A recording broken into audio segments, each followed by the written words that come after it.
Tension இல்ல ma'am. அது அப்படிதான். பதட்டுமா இல்ல, நான் நார்மலா ஒரு 1/4 மணி நேரமா நம்ம 2 பேரும் வார்ம் அப்புக்கு பேசிட்டு இருந்தோம். அதெல்லாம் எனக்கு இல்ல, நான் நார்மலா தான் இருக்கேன். நார்மலா இருக்க. நார்மலா தான் இருக்கேன். ஆனா பார்த்தா அப்படி தெரியல. Still remember நான் ஒரு ஆட் ஃபிலிம் ஆடிஷனுக்கு போகும்போது தாரா உமேஷ் மேம், ருக்கு மேம், பிஜு மேம் இவங்கெல்லாம் ஒரு ஆடிஷன்னு சொன்னாங்கன்னா I really don't know how to groom my self. சாதாரணமாக ஒரு ஜடை போட்டுட்டு நெத்தியில் போட்டு குங்குமம் விபூதி தலையில் பூவு அதெல்லாம் வச்சுக்கிட்டு போய் அப்படியே போய் நிற்பேன். எதுக்குமா வந்திருக்கு பொண்ணு பார்க்க அப்படின்றது.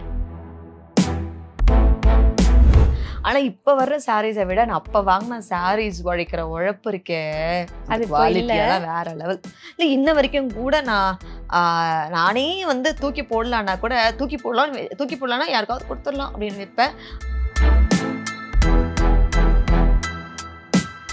எல்லாரும் வச்சிருக்க ஒரே மாதிரி புடவை நான் எடுக்கவே மாட்டேன். அங்கே யூனிக்காக இருக்கும். அந்த மாதிரி புடவை ஏதாவது இருந்தால் எல்பிக். எஸ் மேம், அதான் நாங்கள் நோட்டீஸ் பண்ணியிருக்கோம். எந்த ரிப்பீட்டட் சாரீஸ் எதுவுமே என்கிட்ட இருக்காது. எஸ், உங்ககிட்டயும் அதே புடவை இருந்தது, என்கிட்டயும் அதே புடவை. வாய்ப்பே இல்லை. கம்மி ரேட்ல 500ல தான் ஒரு சாரி வாங்குவேன், இல்லைன்னா 1000ல தான் சாரி. அப்படிலாம் ஒண்ணுமே கிடையாது. ஈவன் 50 ரூபீஸ் சாரி கூட நான் கட்டியிருக்கேன். ஏன் ரேஷன் கடையில் கொடுத்த சாரி கூட நான் கட்டியிருக்கேங்க. அதெல்லாம் இல்லை. இந்த மாதிரி பொருள் எல்லாம் யாரும் நம்பாதீங்க. ஓகே.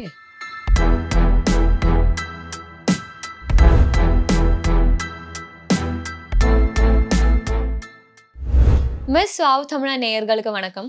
இன்னைக்கு நம்ம கூட அம்மு ராமச்சந்திரன் மேம் இருக்காங்க. பெருசா இன்ட்ரோடக்ஷனுக்குலாம் தேவையில்லை. இப்போ நான் இன்ட்ரோடக்ஷன் சொன்னாலே ஏதாச்சும் இப்போ இருந்து சொல்ல போறாங்க என்ன. ஆக்சுவலி சௌபர்ணிகா அந்த ரன்னிங் ரேஸ்ல ஓடுற மாதிரி ஒரு 3 months ஃபாலோ பண்ணி வேற வழி இல்லாம நான் சௌபர்ணிகாவோட இன்டர்வியூ நான் கொடுக்கலன்னா என்ன விட மாட்டா. அவளுக்கு அந்த வெறியில நம்ம எப்படியாச்சும் பிடிச்சிடணும்.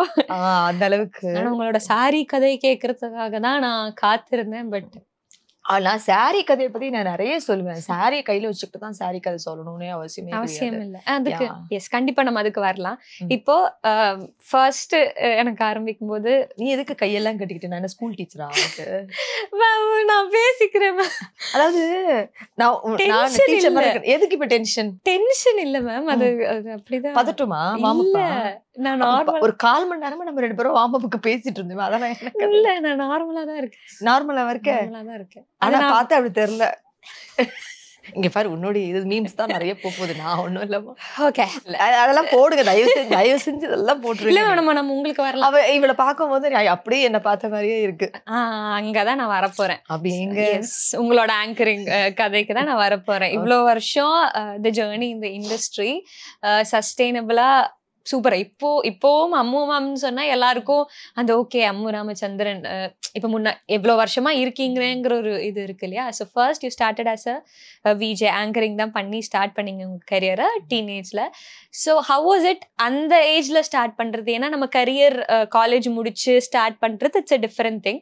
பட் நம்மளோட சின்ன வயசுல நமக்கு வேலைங்கிறது தெரியாத பாயிண்ட்ல நீங்க ஸ்டார்ட் பண்ணேன்னு சொல்லியிருந்தீங்க ஒரு இடத்துல. ஸோ ஹவ் வாஸ் இட் அந்த பாயிண்ட்? உண்மையாவே எனக்கு கடவுளுக்கு தான் நான் நன்றி சொல்லணும் அண்ட் என்னோட ஃபேமிலிக்கு. பிகாஸ் நான் எதிர்பார்க்கவே இல்லை. அதாவது சில நேரங்களில் வேலையை நம்மள சூஸ் பண்ணோம், இல்லை நாம வேலையை சூஸ் பண்ணுவோம்னு. ஆனால் உண்மையாகவே மீடியா என்னை சூஸ் பண்ணியிருக்கேன்னு நினைக்கும் போது அதுக்கு நான் ரொம்பவே கடமைப்பட்டிருக்கேன். அதுவும் எனக்கு பேசவே தெரியாது அப்படின்ற மாதிரி ஒரு காலத்தில் இருந்தேன். அதாவது பயம், ரொம்ப கூச்ச சுபாவம், ரொம்ப குடிஞ்சத்தலை நிமிராம. எங்கள் டீச்சர்லாம் சொல்லுவாங்க, நிமிர்ந்து பேசு, சிரிக்காமல் பேசு, பக்கன்னு பேசாத இப்படிலாம் சொல்லுவாங்க. So still I remember my teacher Jesly miss. அப்புறம் நான் படித்த ஸ்கூலில் சிஸ்டர் ஆவிரா சிஸ்டர். வாயை திறந்து பேசு. அதுக்காகவே என்னென்னா கிளாஸில் எழுந்து படிக்க சொல்லுவாங்க, தைரியம் வரணும் அப்படிங்கிறதுக்காக. அந்த அளவுக்கு கொஞ்சம் ஒரு பயந்தாங்கொடி ஒரு கிட்டு மாதிரி தான் இருந்தேன். ஆனால் நான் இன்னைக்கு ஒரு கேமரா முன்னாடி ஒரு விஜே, அதுவும் ஒரு பயனீர் விஜே மேம் உங்களை பார்த்து ஒரு இன்ஸ்பிரேஷனாக இருக்குது அப்படின்னு சொல்கிற அளவுக்கு நான் வளர்ந்துருக்கேன். அப்படின்னா என்னை வளர்த்து விட்டால் எல்லா மீடியாஸ் ப்ளஸ் மை ஃபேன்ஸு, என்னுடைய ஃபாலோவர்ஸ், அப்புறம் நிறைய ரசிகர்கள், ஃபேமிலி எல்லாருக்கும் ஒரு பெரிய நன்றி. ஏன்னா எல்லாராலையுமே இந்த சீட்டில் உட்காந்து நான் உண்மையாகவே மதிக்கிறேன். உண்மையாகவே நான் சொல்கிறது நான் ரொம்ப சந்தோஷப்படுறேன். அதாவது எத்தனையோ பேர் இருக்கும்போது அதில் ஒரு பர்சன் இங்கே உட்காந்து ஒரு இன்டர்வியூ கொடுக்குறாங்க அப்படின்னா அதுக்கும் ஒரு கொடுப்பனை இருக்கணும் அப்படின்னு நினைக்கிறவன் நான். அந்த வகையில் நான் இந்த அளவுக்கு வளர்ந்துருக்கேன்னா அதை நான் எதிர்பார்க்காத ஒரு வளர்ச்சி தான். ஒரு உண்மையாகவே எனக்கு முதல்ல ABCD எதுவுமே தெரியாது. ஒரு ஆடிஷன் போகணும்னா கூட எப்படி க்ரூம் பண்ணிட்டு போகணும்னு கூட எனக்கு தெரியாது. அப்படிப்பட்ட ஒரு பிகாஸ் ஐ ஸ்டில் ரிமெம்பர் நான் ஒரு ஆட் ஃபிலிம் ஆடிஷனுக்கு போகும்போது தாரா உமேஷ் மேம், ருக்கு மேம், பிஜு மேம் இவங்கெல்லாம் ஒரு ஆடிஷன்னு சொன்னாங்கன்னா I really don't know how to groom my self. சாதாரணமாக ஒரு ஜடை போட்டுட்டு நெத்தியில் போட்டு குங்குமம், விபூதி, தலையில் பூவு அதெல்லாம் வச்சுக்கிட்டு போய் அப்படியே போய் நிற்பேன். எதுக்குமா வந்திருக்கு பொண்ணு பார்க்க அப்படின்ற ரேஞ்சுக்கு போய் அப்படியே வந்து நிற்பேன். இப்போ வந்து நிஜமாவே வந்து க்ரூமிங் செக்ஷன்லாம் வந்து தாரா மேம்லாம் எடுத்தாங்க அவங்க. அதாவது we need to be prepared. ஒரு ஆர்டிஸ்ட்னா we need to be prepared all time.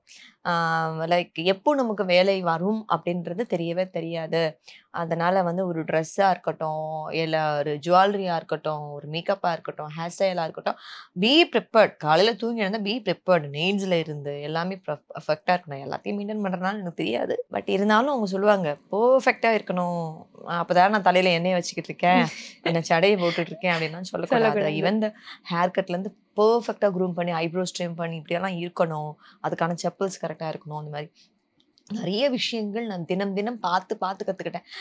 இன்னும் எங்கள் வீட்டுடைய பேக்ரவுண்டுன்னு பார்த்தோம்னா தாத்தா மட்டும்தான் வந்து நம்ம விஜயவாகினி நாகிரெட்டி ஐயா கிட்ட வந்துட்டு ஒர்க் பண்ணினாங்க. அதுவும் ப்ரெஸ்ல மட்டும்தான் ஒர்க் பண்ணாங்க அவங்க. சந்தமாமான்னு சொல்லி புக்கு.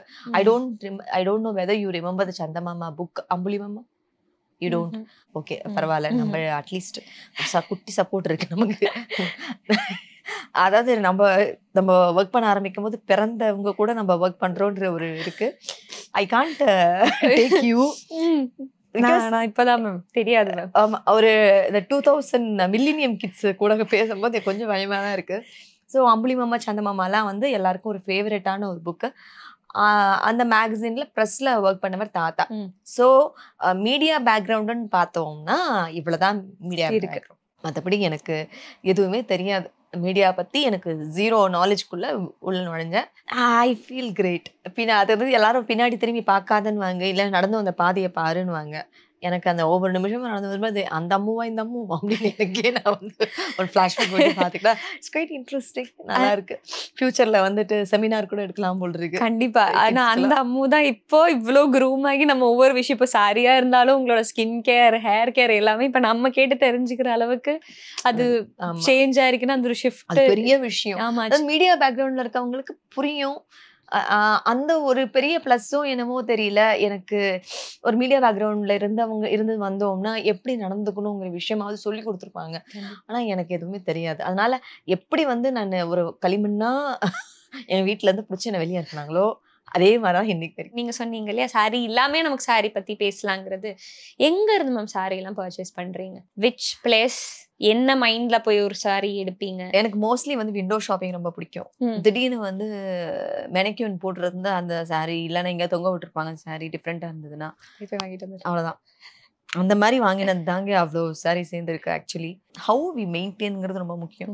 சில நேரத்தில் எனக்கே அது மேலே கோவம் வரும் அப்படின்னா அது சாரியால தான். ஏன்னா அது ஒழுங்காக மடிச்சு வைக்காம அயன் பண்ணாமல் அப்படியே வச்சுருந்தேன்னா எனக்கு ஒரு மாதிரி ஸ்ட்ரெஸ் ஆகிடும். என்னடா இது ஆசாசியாக வாங்கி அதை அப்படி போட்டு வச்சிருக்கு, கொஞ்சமோ அது அறிவு இருக்கான்னு என்ன நானே திட்டிப்பேன் நான்.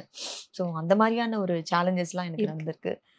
முடிஞ்ச வரைக்கும் அதை நீட்டாக அழகாக மடித்து ஒரு கவரில் போட்டு வைக்கணும் அப்படிங்கிறது தான் என்னுடைய தாட். நான் வச்சிருக்கிற சாரீஸ் எல்லாமே எல்லாரும் நினச்சிட்டு இருக்கீங்க நான் புதுசாக வாங்கிக்கிறேன் அப்படின்னு சொல்லிட்டு. அப்படிலாம் கிடையாது. பல வருஷமாக நான் வச்சிருக்க சாரீஸ் தான்.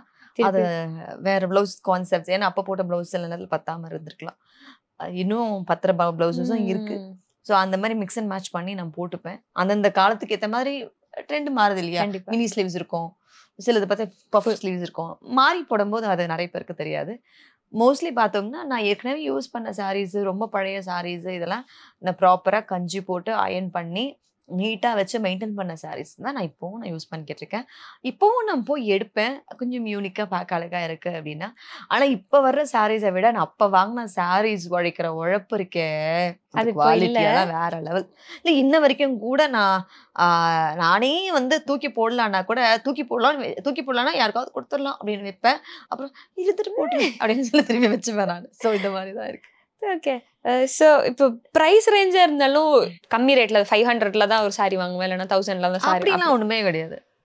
போய் பார்த்து ஈவன் 50 ரூபீஸ் சாரி கூட நான் கட்டியிருக்கேன். ஏன் ரேஷன் கடையில் கொடுத்த சாரி கூட நான் கட்டியிருக்கேங்க. அதெல்லாம் இல்லை, இந்த மாதிரி பொருள் எல்லாம் யாரும் நம்பாதீங்க. ஓகே. அதே மாதிரி நல்ல எக்ஸ்பென்சிவ் சாரீஸும் நான் கட்டிருக்கேன். நான் வந்து சின்ன வயசுல வந்து சௌபர்ணிகா அவங்கள மாதிரி தான் இருந்திருப்பேன். நான் அவங்கள மாதிரி ரொம்ப ஒல்லியா அந்த மாதிரி தான் இருந்திருப்பேன். ஸோ நீங்களாவது கொஞ்சம் காலேஜ் கோயிங் கேர்ள் மாதிரி இருக்கீங்க, அப்புறம் ரொம்ப ஸ்கூல் கோயிங் கேர்ள் மாதிரி இருப்பேன். ஸோ நமக்கு வந்து வாய்ப்புகள் வரணும்னா ஸ்கூல் கோயிங் கேர்ள்ஸ்க்குலாம் யாரும் வாய்ப்பு தர மாட்டாங்க. ஏதாவது குட்டி குட்டி கேரக்டர்ஸ் தான் தருவாங்க. கொஞ்சம் நமக்கு ஒரு கெத்தா பெரிய ஒரு ஹீரோயின் லெவலுக்கு நம்ம கொஞ்சம் இம்ப்ரூவைஸ் பண்ணணும்னா சாரி கட்டி ஃபோட்டோ கொடுத்தா மட்டும்தான் நமக்கு வந்து அடுத்த லெவலான ரோல்ஸே கொடுப்பாங்க. அதுக்காகவே நான் முதல்ல நான் ஃபோட்டோ ஷூட் பண்ணப்பவே சாரி கட்டி தான் பண்ணேன். ஸோ அதனால வந்து அப்போ ஆரம்பிச்ச இப்போ வரைக்கும் கூட எனக்கு வந்து ஒன் ஆஃப் ஒரு டிக்னிஃபைடு ஒரு லுக்கு, எனக்கு ஒரு பிடிச்ச ஒரு அட்டையர்னு பார்த்தோம்னா சாரி தான். கண்டிப்பா நம்ம அம்மு ராமச்சந்திரன் நம்ம யோசிக்கும் போதே நம்ம மைண்ட்ல வர ஒரு இமேஜ் அந்த சாரி போட்டுட்டு இருக்கிற ஒரு எனக்கு கூட சாரியோட தான் வரலான்னு பார்த்தேன் ஆனஸ்டா. அதான் பட் என்னன்னா ஒரு டிஃப்ரெண்டான ஒரு லுக்லயும் நான் இருப்பேன் அப்படிங்கறத வந்து நீங்க பதிவு பண்றதுக்கு இது என்ன டிஃப்ரெண்ட், ஒரு சல்வார் போட்டு ஒரு துப்பட்டா போட்டு டிஃப்ரெண்டா ஒரு லுக்கா. ஸோ சாரி தான் எக்ஸ்பெக்ட் பண்ணேன். எல்லாரும் அப்படி வர்ணிப்பாங்கல்ல, அம்மு மேம் சாரி போட்டா அப்படி கேரி பண்ணுவாங்க, அப்படி இருக்கும். சரி அது நேர்ல பாக்கலாமேன்னு. இதெல்லாம் நான் சும்மா இதுக்கு வீடியோக்காக சொல்லல, சீரியஸா இல்ல. அதுதான் கஷ்டம், அதை கேரி பண்ணி வந்து இந்த வெயிலுக்கு கச்ச கச்சான்னு உட்காது கஷ்டம். அதனால பரவாயில்ல மேம். ஆமா, எல்லாம் ஆக்சுவலி அது நம்ம அதை வந்து கேரி பண்ண முடியும்னா கட்டணும். இல்ல ஹரிபரியில நமக்கு வேலை இருக்கு, நம்மளால இது பண்ண முடியலன்னா கண்ணா நீ ஏதோ மாதிரி கட்டிட்டு போக பிடிக்காது. சிம்பிளா வந்து என் ஃப்ரெண்ட்ஸ் கிட்டயும் சொல்லுவேன், எந்த புடவை வேணும்னாலும் கட்டலாம். அது எப்படி கட்டுறோம், யார் கட்டுறோம், எந்த மாதிரியான ஒரு விசேஷத்துக்கு கட்டுறோம் அப்படிங்கிறது முக்கியம்.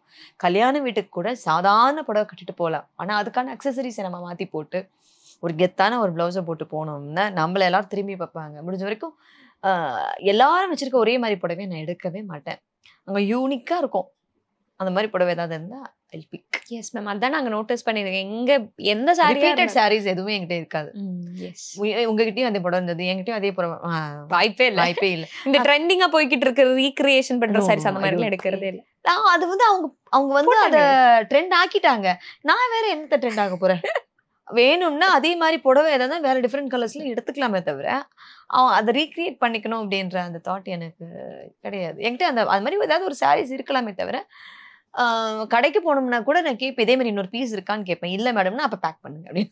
அவ்வளவுதான். ஆமா, சூப்பர். ஏன்னா அதை யாரும் அந்த மாதிரி யாரும் வச்சுக்க மாட்டாங்கன்னா அப்படின்ற கொஞ்சம் செல்ஃபிஷ். அதுல மட்டும் தான் செல்ஃபிஷ். தப்பு இல்லை மேம். அதனாலதான் மேம் அந்த ஒரு யூனிக் ஒரு ஃபீச்சர்ஸ் இருக்கு இல்லையா சாரி கட்டும் போது. அதனாலதான் எல்லாருமே உங்ககிட்ட வந்து சாரின்னு கேட்டுட்டு இருக்காங்க மேம். சாரி நானும் வந்து சாரி